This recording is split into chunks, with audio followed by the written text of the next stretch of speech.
Hey friends, welcome to Hearth of Haemonia. My name is Kate, and it is almost the biggest, most exciting, most well-known Roman festival. That is the festival of Saturnalia. So I've talked about Saturn and Saturnalia before, but I wanted to revisit it this year because I've been reading a lot more mythology this year, and so I've noticed some new things that I wanted to share with you about Saturn. So without further ado, let's just get right into it.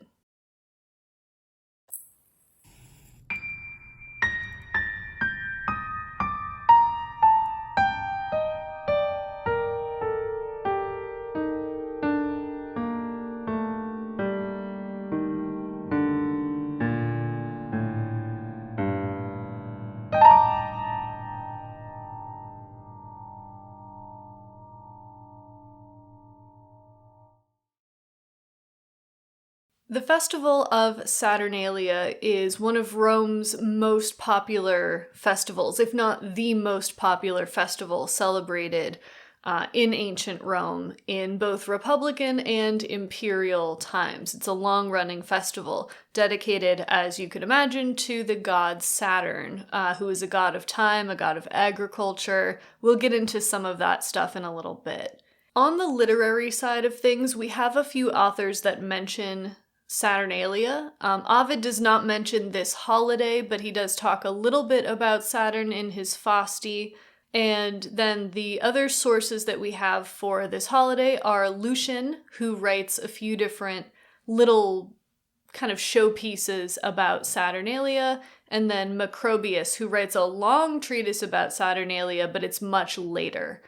So I have not yet dug into Macrobius. I will link you down below a little bit of information about that, but I have as yet not found an English translation that's freely available online. If anybody has one and wants to share, that would be great. Let us know in the comments.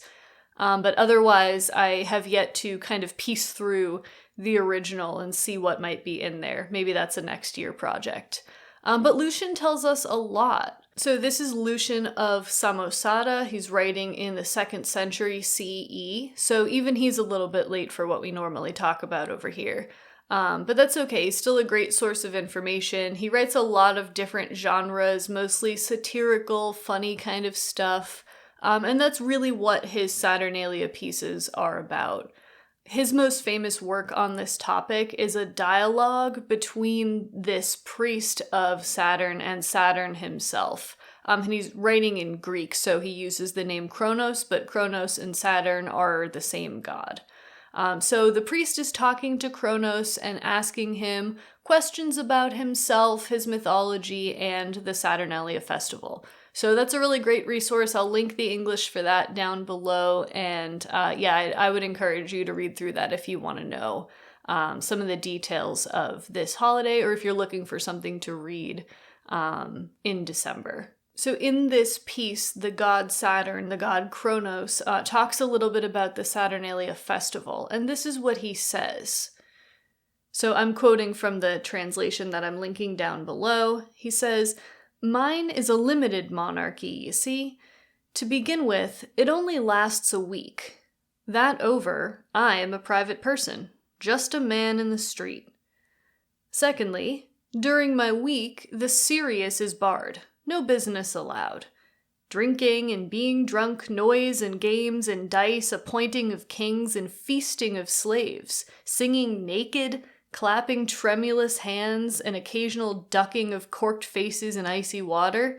Such are the functions over which I preside." So you can see that this holiday is all about letting loose, having fun, and crucially the disruption of social norms and social order. So Saturn is a god, and if you are involved in astrology at all, you'll see like the Saturn planet themes kind of having the same thing. So Saturn is a god of the passage of time and order and structure, especially external structures, social structures. And so during the Saturnalia, a lot of that gets disrupted.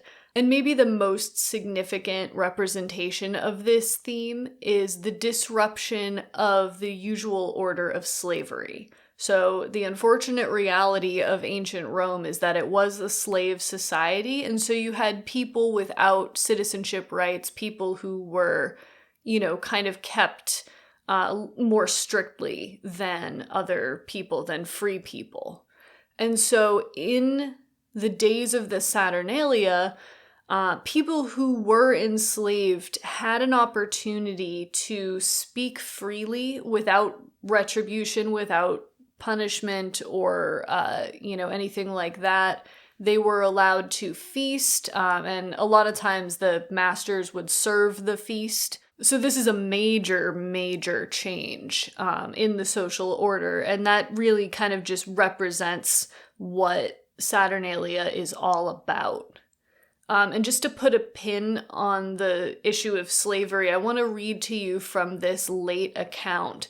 So this is a historian named Justinus, and he is writing an epitome, or like a summary of this other writer, Pompeius Trogus, on this topic. So this is what he gives us. He said, "The first inhabitants of Italy were the Aborigines, whose king, Saturnus, is said to have been a man of such extraordinary justice that no one was a slave in his reign, or had any private property, but all things were common to all and undivided, as one estate for the use of every one. In memory of which way of life, it has been ordered that at the Saturnalia, slaves should everywhere sit down with their masters at the entertainments, the rank of all being made equal."